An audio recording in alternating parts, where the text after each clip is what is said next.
So before we perform the C1, C2 cervicogenic mobilization, first we want to start off by assessing the patient's range of motion as we have them going into cervical flexion, extension, rotation, and lateral flexion.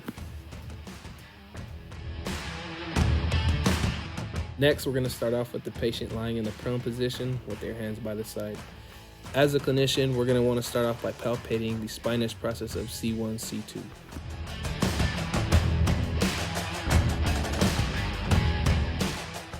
Next, we're going to have the patient rotate their head to the side as the clinician moves their thumb just laterally off the spinous process while pushing soft tissue medially to expose the articular pillars.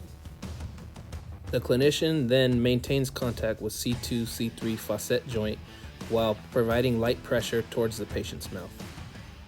Next, we're going to have the patient sit up as the clinician performs a reassessment of the patient's range of motion so real changes can be viewed.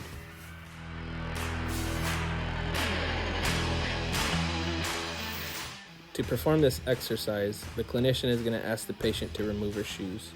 As he demonstrates how to do this, we're going to have the patient place one foot in front of the other, hands by their side, as they look forward, keeping their eyes open. This is going to be done for 3 sets of 30 seconds as the clinician takes time of this. This could also be progressed with the eyes closed.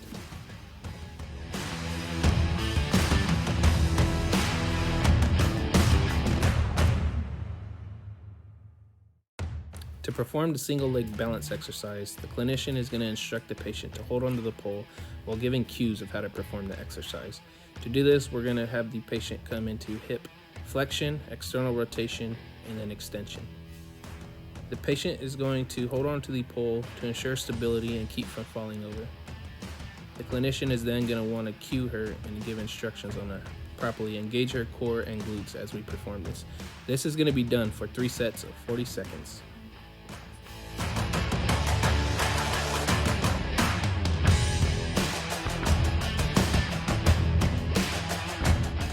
To perform this next exercise, the clinician is going to place an Eric's pad on the ground. The patient is then going to be instructed to step on the Eric's pad as they hold onto the bar. To perform this exercise, we're going to have the patient come into hip flexion, external rotation, and then into extension. We will then have the patient perform a trunk rotation as their hand goes up towards the ceiling. It's very important that the clinician instructs the patient as they externally rotate that they refrain from rotating on the opposite leg. This exercise should be done for 3 sets of 45 seconds per leg. Given that our patient is a dancer, we would want to progress to this exercise without holding onto the bar. Thank you for watching!